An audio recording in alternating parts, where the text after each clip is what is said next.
Good afternoon, everyone. I'm Sarah Curitan, and I am very pleased to welcome you to our winter quarterly meeting to update you on preparations for the Semiquincentennial here in New Jersey.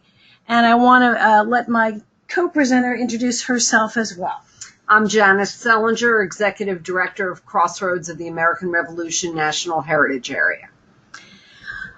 So we decided to do today's meeting as a webinar because January, of course, is the dead of winter, and we thought this would be a way to avoid weather cancellations. So we would love to hear your feedback too after today's meeting to see if you like this format, if you'd like to see us do more of these quarterly updates as webinars. So please give us your feedback as we once we've can finish today's meeting.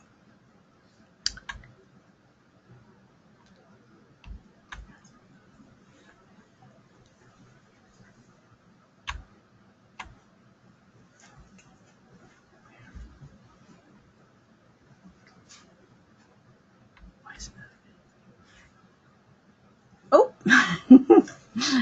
okay, we're just pausing for a moment to get our PowerPoint functional, so give us 1 second to do that. It was all going great up to this moment.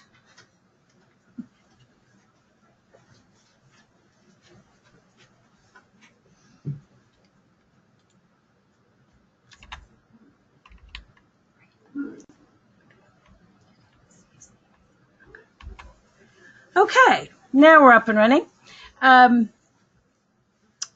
So for the webinar today, we would love to hear from you. And so I'm going to invite all of you to use the chat pane of the control panel and type in who you are. Introduce yourself. We'd love to see who's on the line with us and where you're from. Please also use that spot to type in any questions that you have as we move forward today. We're going to try to answer your questions. These informational updates are an opportunity not just for us to present information to you, but we want to hear what questions you have and what's on your mind as we think about planning for this anniversary.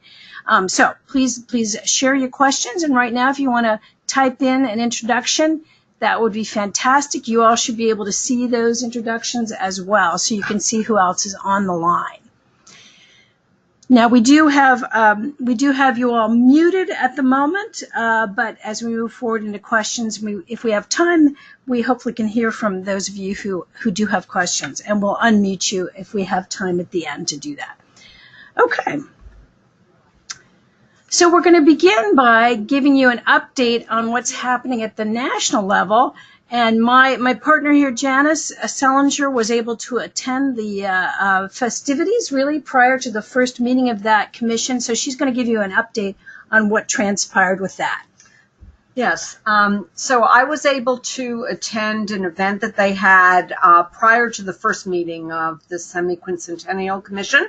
Had a chance to meet a number of the commissioners, talk about what we're doing in New Jersey here, and found out actually that the executive director of the commission is from New Jersey. He lives in Moorestown. Not Morris, Moores. And we had some very good feedback. Sarah and I also had a conversation with him and also people from the American Battlefield Trust, where they were talking to us about the work that they're beginning to do and outreach to other states. And they actually were very impressed with what we've been able to accomplish so far in New Jersey. And so that came over well. And we actually have a visit next week. Frank Giordano, who is the executive director of the Semiquincentennial Commission, as I said, is from New Jersey, and he is going to come next week to the old barracks for a meeting with Sarah and I to find out more about what we're doing and how we can be plugged into what's going on nationally and make sure that New Jersey continues to be recognized for the great work we're doing and plan on doing for the future. And I might add a couple of things to Janice's report. First of all, just for those of you who are keeping track of this, the National Commission, so that's the U.S. Semiquincentennial Commission, will have its second meeting on March 24th and 25th, and that one is going to be held in Washington, D.C. I believe the location is the DAR headquarters in D.C. So that'll be their second meeting. And I do want to address another issue that I know has been on everybody's mind, and that is, hey, why doesn't New Jersey have a representative on the National Commission? First of all, I invite you to just Google the legislation that created that commission so you can see what the process is for appointments to that commission. It's all done at the national level. The Speaker of the House has some appointments, the leaders in the Senate do, et cetera. So there have been some openings on those appointments, largely because of the election that just happened in November. There were changes, of course, in membership in Congress. So I want to tell you that there have been efforts, there are efforts in motion now to put forward a New Jersey representative to fill what I believe is currently one vacancy on the commission. So if you would like to know more about that, what I'm going to do is invite you maybe to reach out to Janice at the Crossroads if you want to lend support to that effort, and she can maybe update you about that. And again, if you have more questions about that at the end, we'd be happy to answer them. The last thing I'll add is that, as you know, the American Battlefield Trust is the administrative entity that is supporting the National Commission. And there's a fancy name in the legislation for them. They are called the Secretariat, which sounds like a racehorse, but is not. They have the one thing they have, I think, fully accomplished at this point is they have created a nonprofit foundation that is going to act as, I think, probably the place for largely fundraising activities, because there will have to be a lot of fundraising at the national level to support what they're going to be doing. But not a lot of detail on anything else at this point from the National Commission.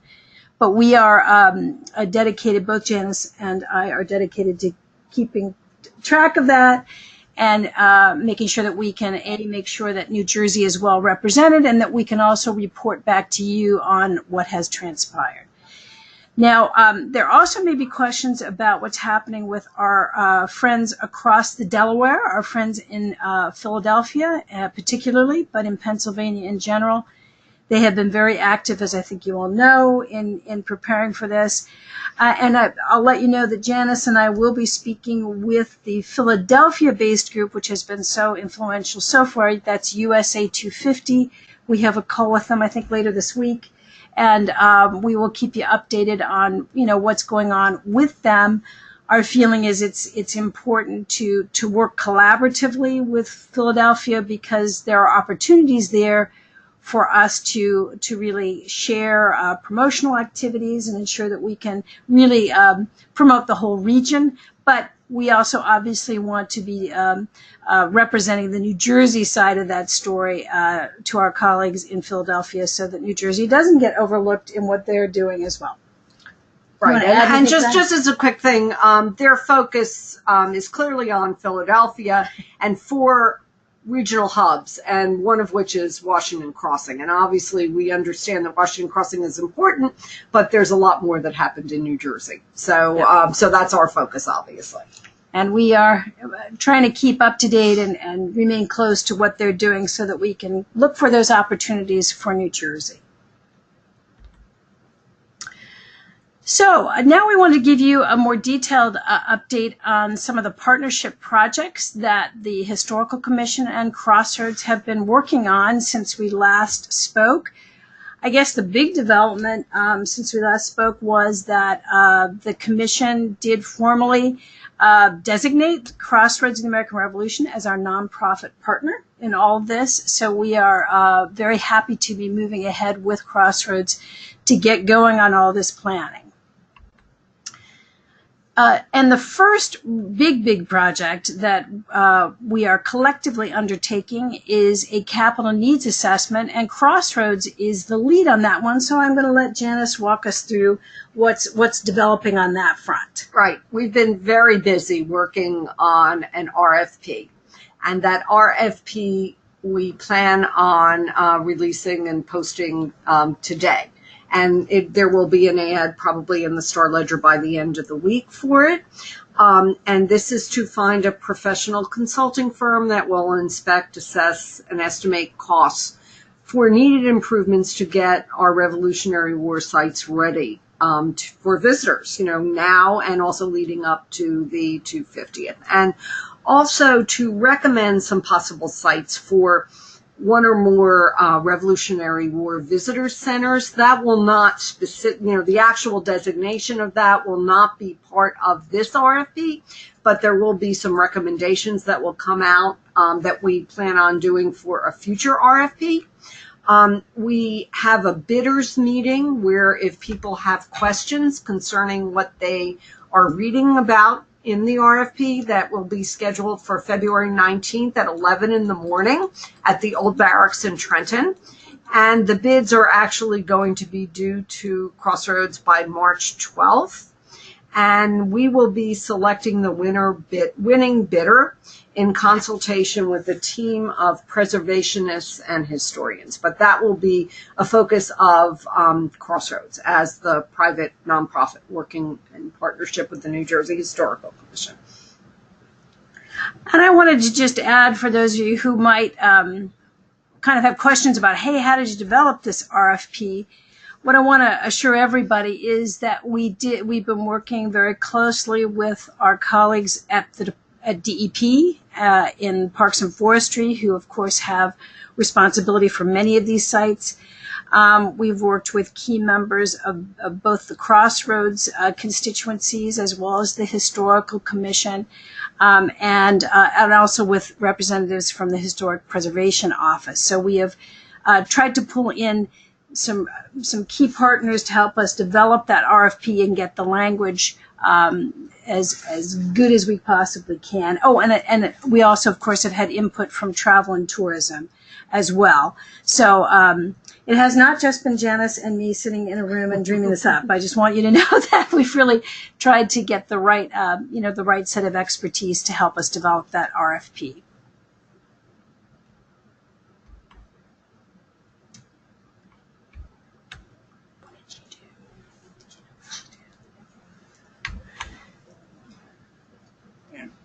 Hang on one second. Once again, there we go. Thank you.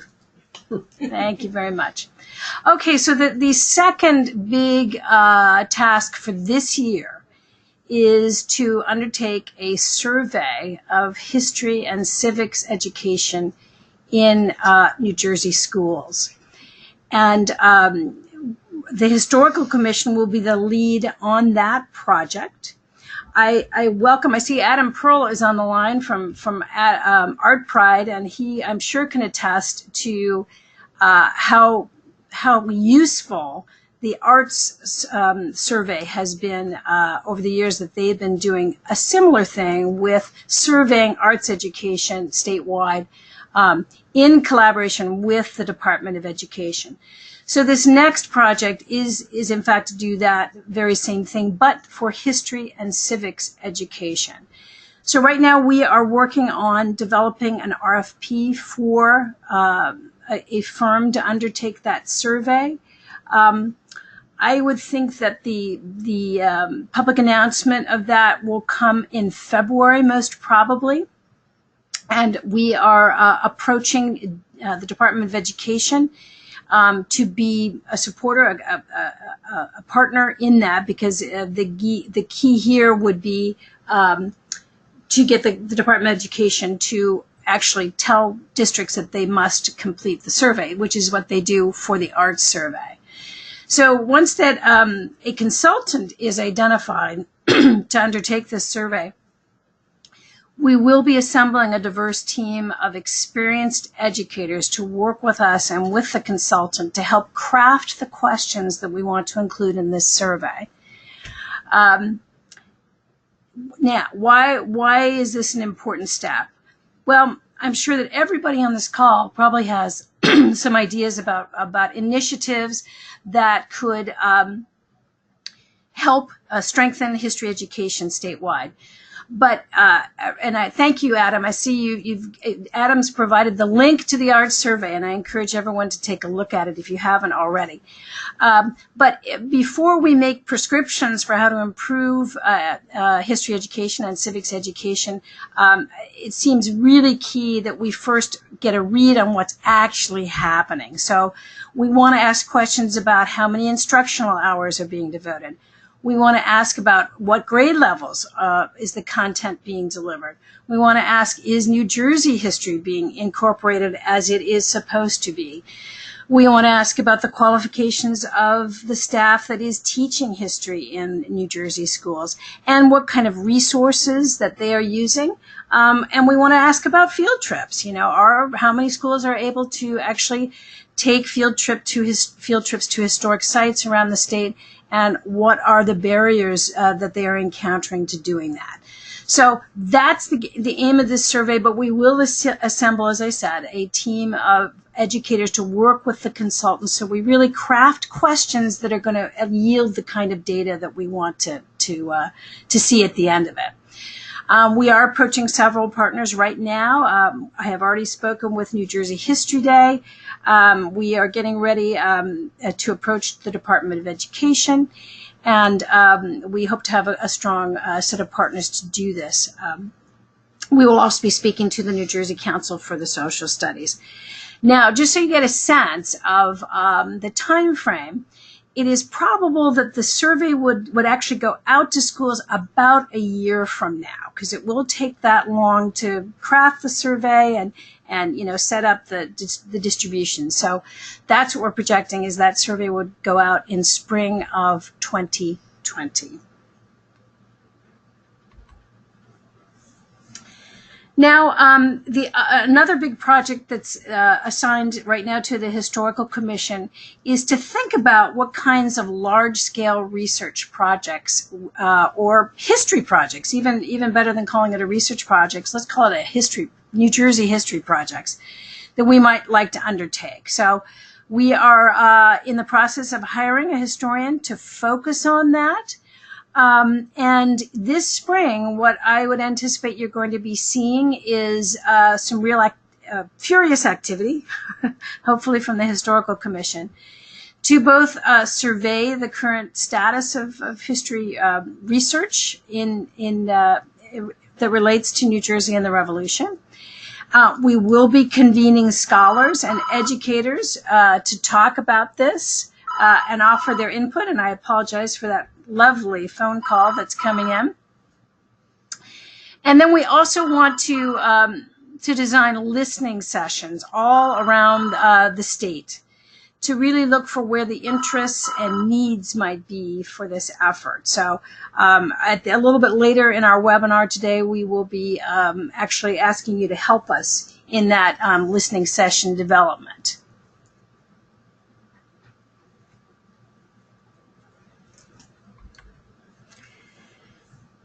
So, and here we are. We're going to talk about a little bit further. So, and we'd love to hear your input, and we'd also like you to volunteer to help us. We do want to launch listening sessions around the state, because we really want to hear what New Jerseyans are thinking in terms of history and in terms of the Revolution, and what they would most like to see us do to mark this big anniversary. So we would love to hear from you and from other colleagues around the state, particularly in two ways. First of all, if you would be willing to host a listening session in your area, we would love to hear from you, because we do want to do these all around the state. And then the other key piece of information that you could help us to identify is key constituencies that we should be talking to. So we are looking at the demographics of the state as represented by recent census efforts. And we know that there are, for example, many Latino communities around the state. We know that there's a significant South Asian community in Middlesex County, for example. And of course, we know that we have, audiences of different ages, and where there are different industries in different parts of the state, et cetera. We would love to hear from you. If you have connections to any specific constituencies that we would like to reach, because perhaps you could help us then set up a listening session that would reach some of those key communities around New Jersey.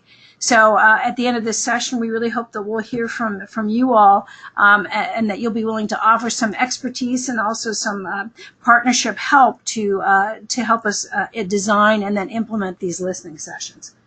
Did I hit all the important points there, Janice? Yes, and I think obviously we're going to continue to have many more of these conversations, but we do want to talk to other people in the state and make sure that people understand the revolution is something that's important to everybody, right? And how that impacts them. So that's what I think we're hoping to do with this. Some of you may be aware that we undertook several focus groups in November that were specifically targeted at Latino communities in 3 different areas of the state. We do expect the report back from those listening sessions this week. So that we hope might be something of a model for the kinds of outreach that we'll undertake in reference to the Semiquincentennial. So we will be sharing that report with all of you as well. But your expertise, your suggestions on how to reach those parts of the state that maybe we're not reaching right now would be really welcomed and helpful.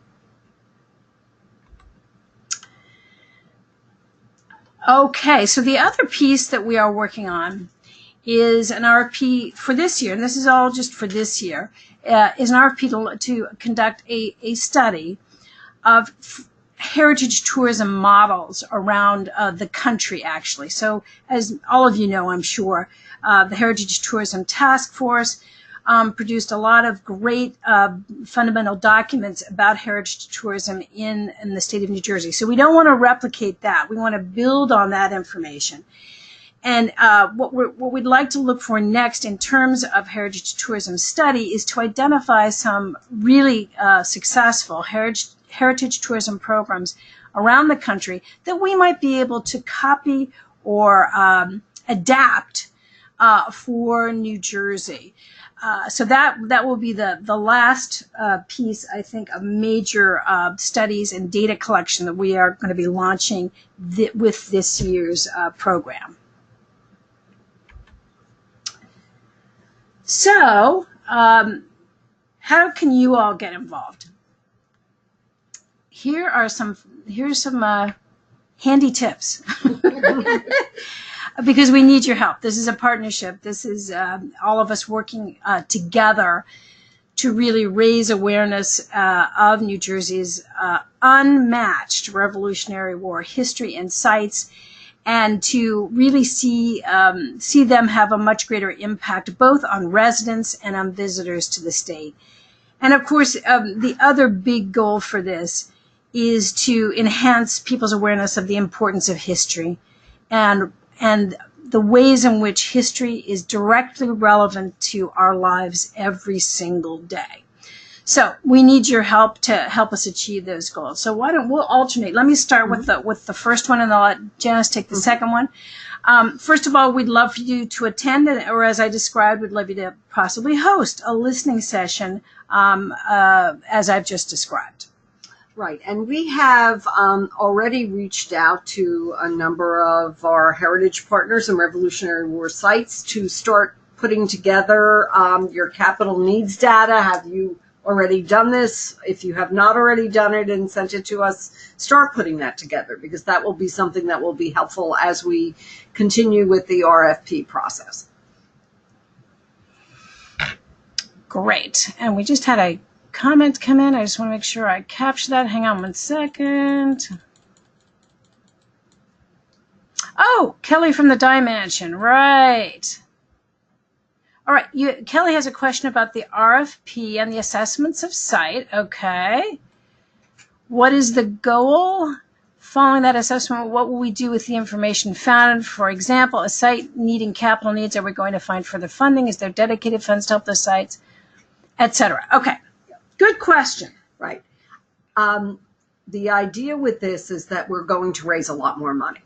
And what we are planning on doing, big task for Crossroads to be working on in conjunction with the Historical Commission, is setting up a leadership council that will help us identify some really big dollars that will allow us to take care of a lot of these sites. Not only, we're going to write grant applications for additional funding, but the idea is that we're going to build on the state funding to identify additional dollars.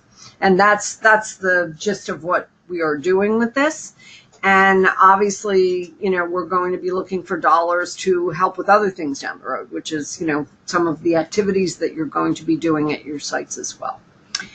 I think the other key piece that I'll throw in here is that while education and raising awareness of the relevance of history are important global goals for us, we also want to enhance heritage tourism. And I think what we'll be looking at in this needs assessment too is looking at possible routes, heritage tourism routes that we can market to visitors. And so getting a handle on what the global needs are, which sites don't have an accessible bathroom, which sites don't have a parking lot, will help us understand the global needs and what would need to be done to effectively market these sites as real tours and trips to incoming visitors. So I think that's a key piece too. Absolutely. And, again, wanting to move forward, as soon as we can with the Leadership Council so that we can identify the funding that would make this possible. And a follow-up question I see, would this also be help in supporting additional staff for the sites? Well, I think we all recognize that staffing at the sites is a critical need. So that's certainly something that we need to look at and is one of the issues that we will be asking the needs assessment to assess, which are the sites that need critically need staff. Okay, I know everybody on the webinar is going to say all of the sites need additional staff. I know that, but we need to get a global view of kind of what's going on out there. And of course, I don't need to remind you, but I will, is just to remind you that of course the Historic Trust does have the biggest active grant program in terms of capital needs for historic sites. So as we look at identifying what the capital needs, some of those hopefully will be eligible to be addressed by a grant from the Historic Trust as well. Okay, so I get the third bullet, and that is what can you be doing now? Well, here's a really important thing you could do if you haven't done it already. And that is for all of you who are in sites around the state, is to really look closely at the demographic composition of your local communities. If you haven't really looked at that and thought about who's visiting now and who you would like to reach and have them visit in the future, this is a great time to be doing some of that work. That is going to help us think about, well, hey, who do we need to target for a listening session so we can figure out how to better serve them by 2026. So doing some of that baseline research on the demographics of your audience, both actual and potential, is a great way to get involved right now. And then finally, Go ahead. Okay. Okay, good. The last bullet we have, and let me just see, we might have had, and do we have another question from Paul Larson? Okay. I don't see your question, Paul, so if you feel free to write it in there if you have something you want us to address. Then the last thing is a really critical piece if you're not doing it already. And that is if you're not tracking your current visitors, if you're not figuring out where they're coming from and who they are, this is a great time to start doing that. And in conjunction with that, to look at evaluating your current programs. we are going to be getting, very soon in the next year or so, to thinking carefully about large-scale events that we'll want to hold during the anniversary period. And as we collectively think about what are going to be the big, marquee events for this anniversary, it's going to be critical for any of you to be able to tell us, well, at our reenactment of X, this is the audience we attracted. This is the demographic of that audience. Here's where we're succeeding, and here's where we need help to succeed further. So evaluating your current programming, particularly those who offer programming related to the American Revolution, that's the kind of work you could do right now that's going to help us make some key decisions in the next few years about those big events. Right, and for the sites that are on the call, we're getting a lot more of our Crossroads signage out there.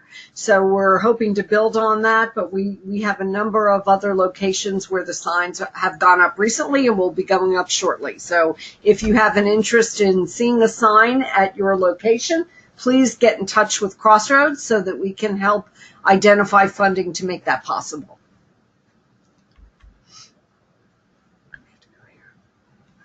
What do I have to do? What's the magic you did? Sorry. Every now and then, this lovely thing. There we go. Okay. All right.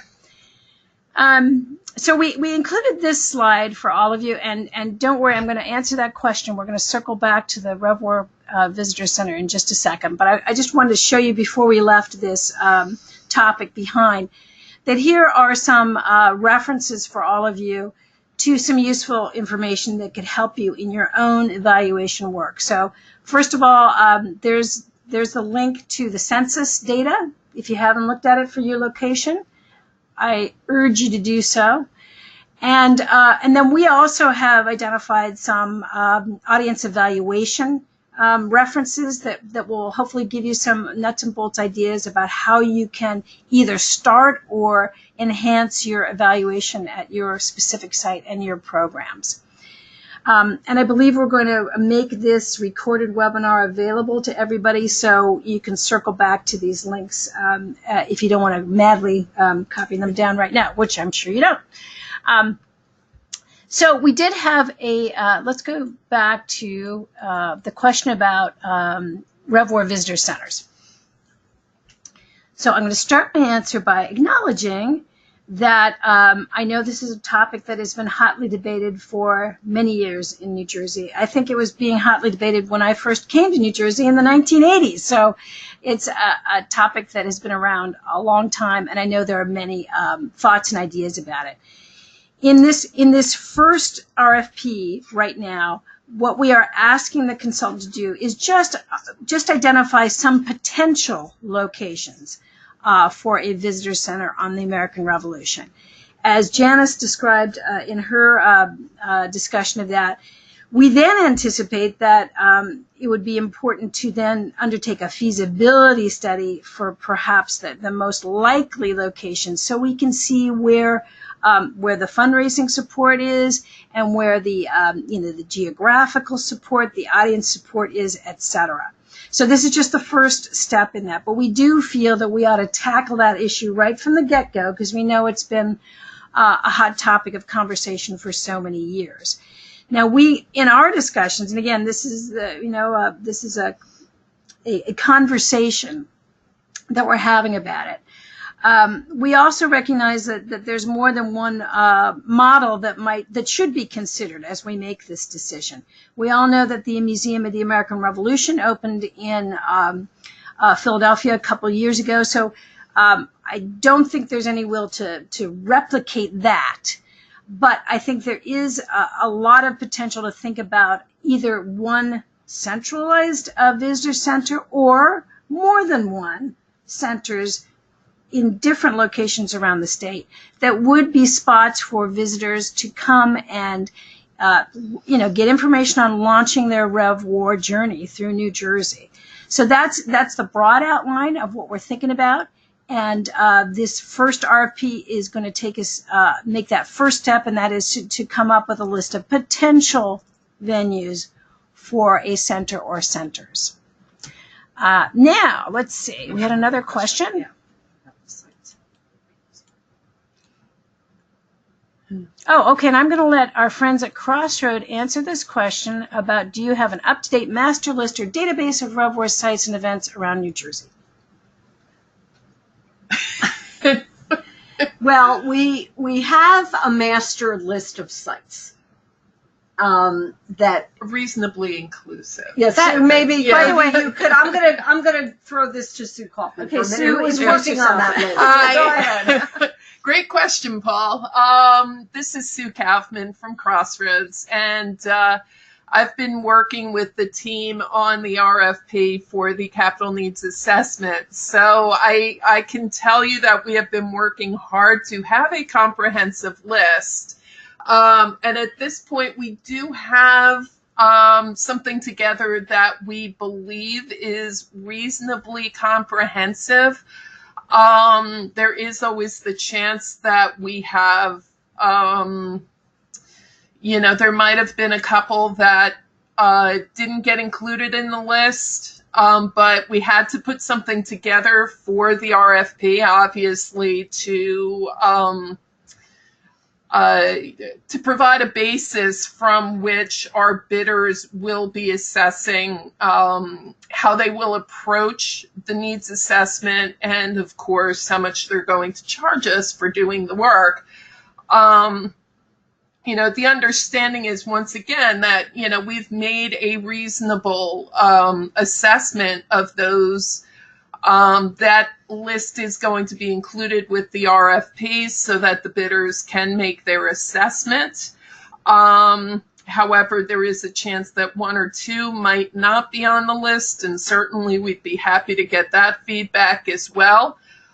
Some of the issues that we were running into was that some of the sites were telling a Revolutionary War story. However, they might be early 19th century sites rather than 18th century sites. So they were not witnesses to the Revolutionary era. So unfortunately, we kind of took those off the list. But, for the purposes of looking, as Janice was saying, that we're going to be looking to raise funds to improve some of these sites. Right. And as far as the second part of that question, which was about events, we have events on our website. That list does not have specific events, which we're going to be pulling together as we move forward with that. I think there's a question about getting copies of the list. It will be with the RFP. Yes, it will be with the RFP, and the RFP will be available on the Crossroads website in the news section this afternoon. And we'll be posting it elsewhere. As I said, there'll also be an ad in the Star Ledger, so it will be posted in a number of other places. Also, our February newsletter will have a brief statement that will include the link to that, as well as the information on the replay for this GoToMeeting. The question about the Leadership Council, they're both, the legislation has two different groups. It has the Advisory Council, and we hope that many of you will want to participate in that. It also has the Leadership Council, whose primary role is going to be fundraising, because the approach for this is, we certainly realize that there are a lot of other states that will be looking to try to identify funding in addition to the national, Semiquincentennial Commission. So we want to make sure that we can identify support here in New Jersey. So, if you have suggestions of people for us to approach, but I think mainly major foundation people, government people, business leaders, people that either can contribute themselves or will be able to make suggestions of who we can approach to identify some funding. Sarah, do you have another question about that? No, I think that's a good explanation. Many of you know that New Jersey is kind of a conundrum in many ways when it comes to fundraising, because we all know that as a state, our per capita income is pretty high, but in terms of philanthropy, it's kind of what am I trying to say? That the philanthropies in the state don't necessarily reflect the demographic statewide. The biggest foundation, I think most of you know by far in New Jersey is Johnson & Johnson. But their funding interests are really largely almost exclusively healthcare. So it's an interesting fundraising, geography here in the state, and our goal here is to construct a leadership council that's going to help us make some headway in that area by identifying companies and individuals as well as foundations who really want to support history and get excited about some of this work that we are doing in preparation for the Semiquincentennial. So we need some folks on that leadership council who are going to help us get to some of those key individuals and those key entities that can make a substantial contribution to this effort. And I think you're right in saying individuals, because a lot of times we forget about that. Yeah, I think, a lot of what is happening are individuals who have an interest in history and interest in New Jersey and want to make this happen. So that's what we're looking to do, and that will be a major focus for us going forward.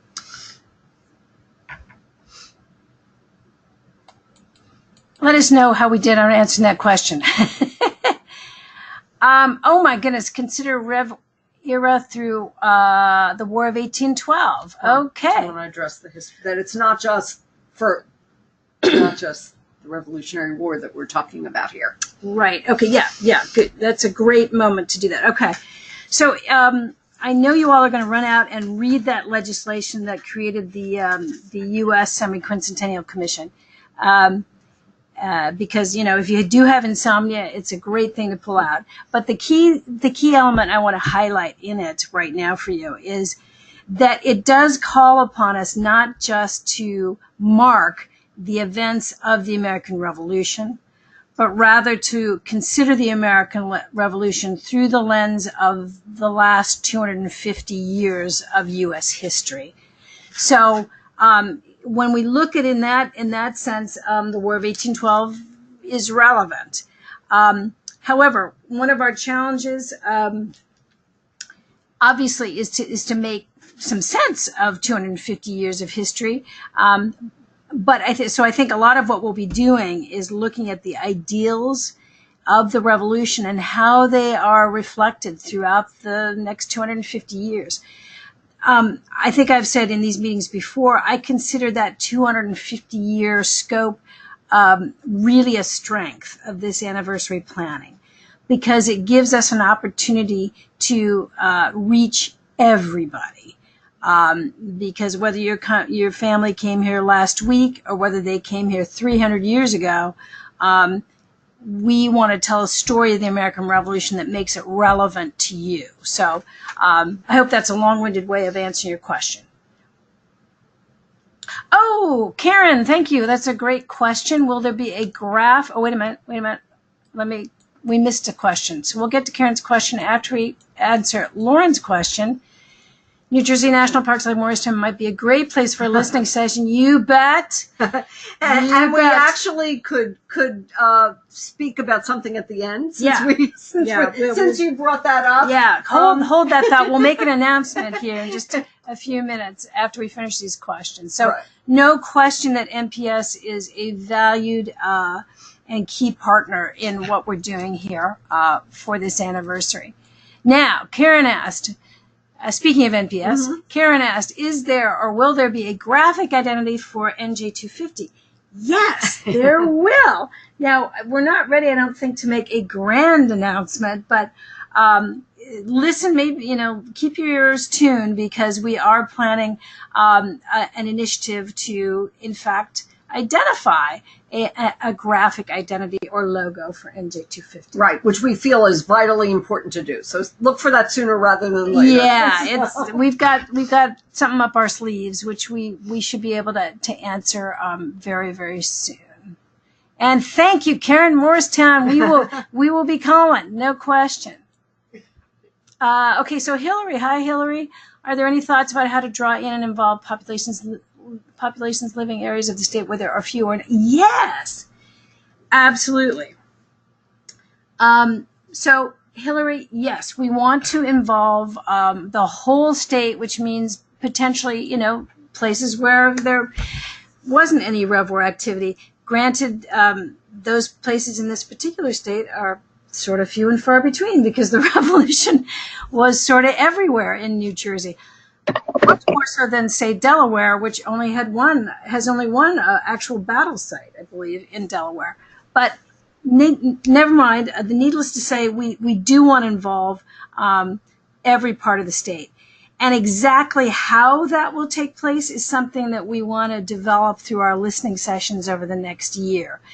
But I'm going to repeat a model that I mentioned in earlier meetings, I know, and that is that I would think that what we're going to see for this anniversary is three types of initiatives. One of them would be legacy pieces.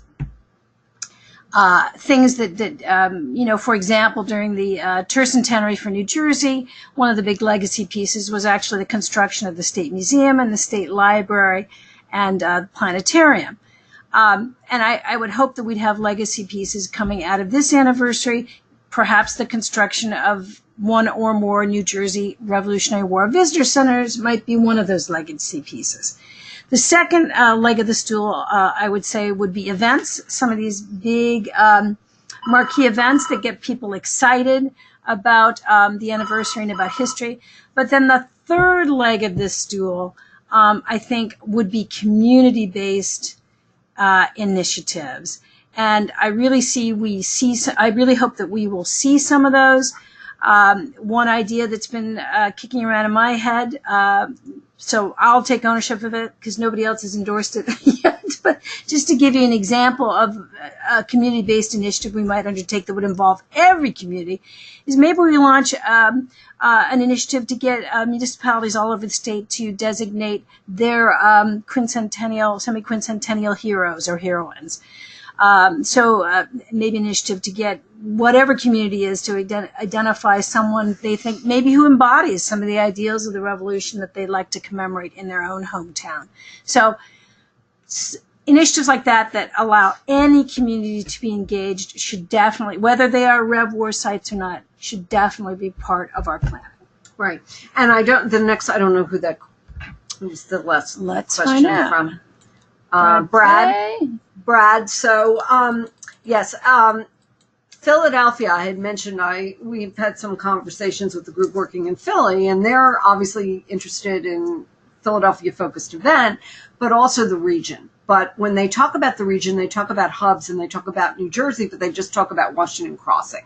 And we're very aware that New Jersey celebrations go on for many more years than anybody else. And that's the whole point of why we have this public-private partnership designated. And we're going to keep working to make sure that that celebration is over multiple years, that we're doing some really exciting things. We hope to do PSA spots with some New Jersey celebrities, getting people interested in what's happening here in New Jersey.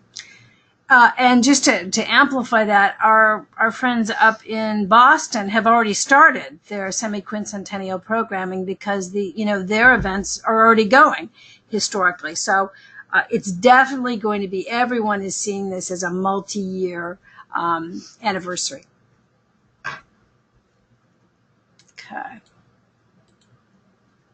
Oh, thank you, Dimension. Willing to host a session. Excellent. Love it. Great. Okay, so the question from, I should repeat these questions because I don't think the written questions get recorded. So there's a question from, an offer, I should say, from Dimension and Jessica Bush saying that they are willing to host a listening session. So thank you so much. Now here's another question from Peter Ivioli. Can you summarize the National Commission's strategy so far in approaching the 250 celebrations after their initial meetings? I think the answer to that question is a big old no. Because they really, they have not formulated or articulated any definite strategies yet. That initial meeting, and it looks like the second meeting might be the same. The initial meeting involved a dinner before the actual meeting, and they invited lots of constituents to the dinner. But then they met the next day, and it was a closed session. It wasn't a public session.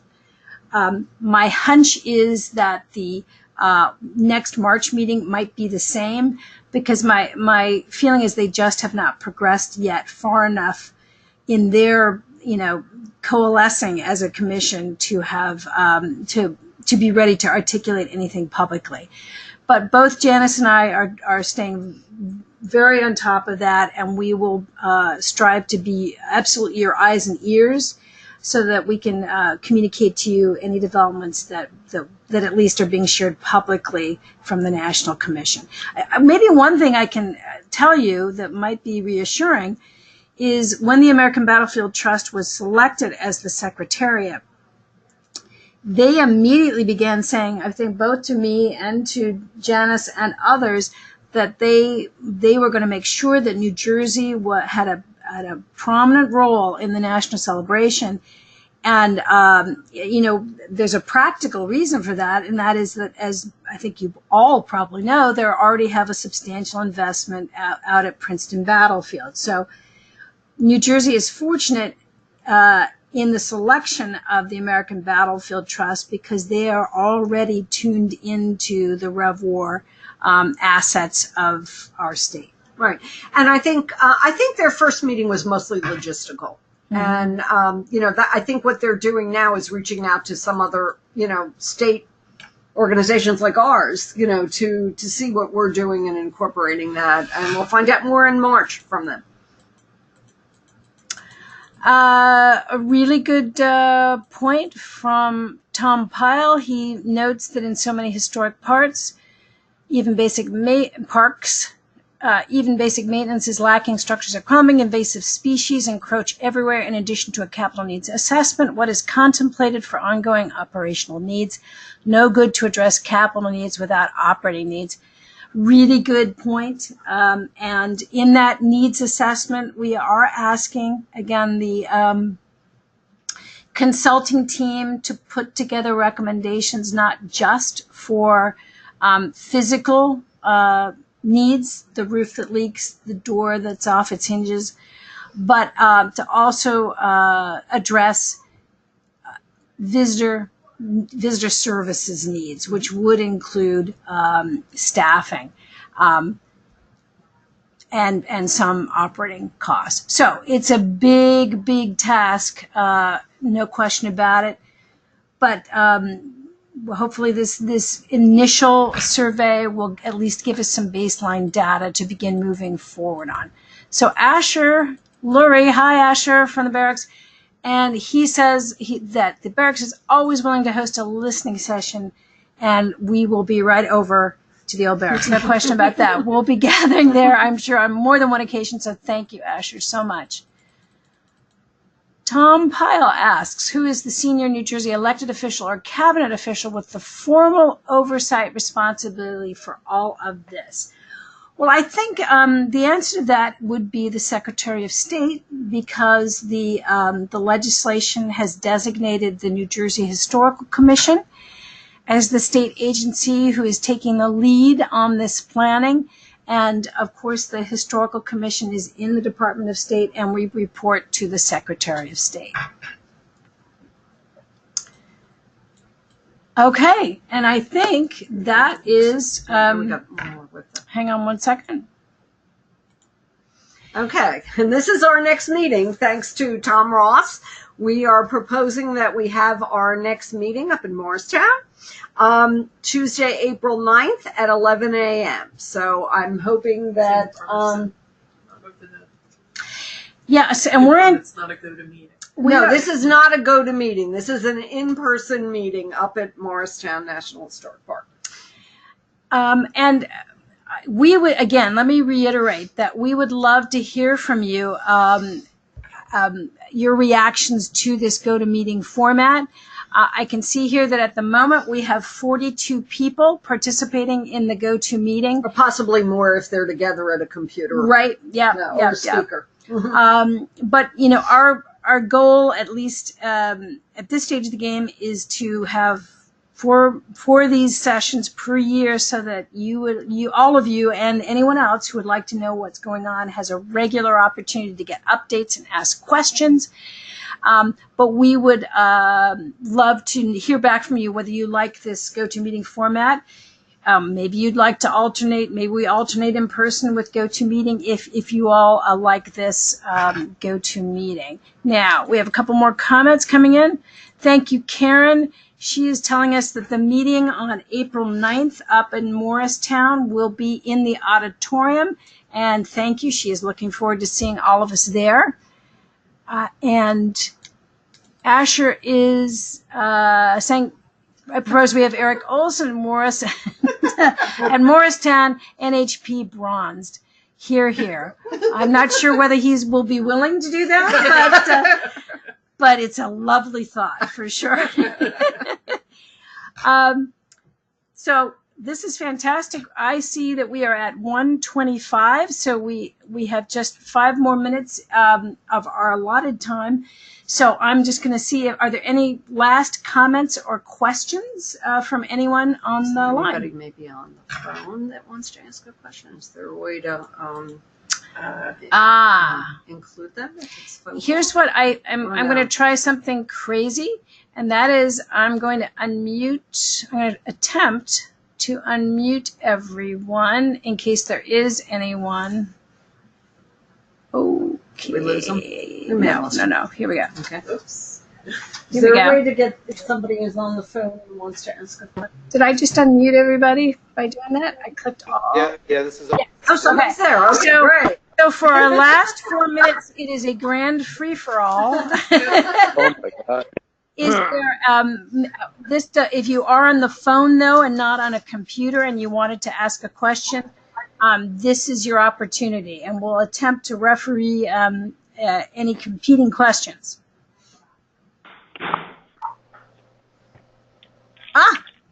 I guess there are none.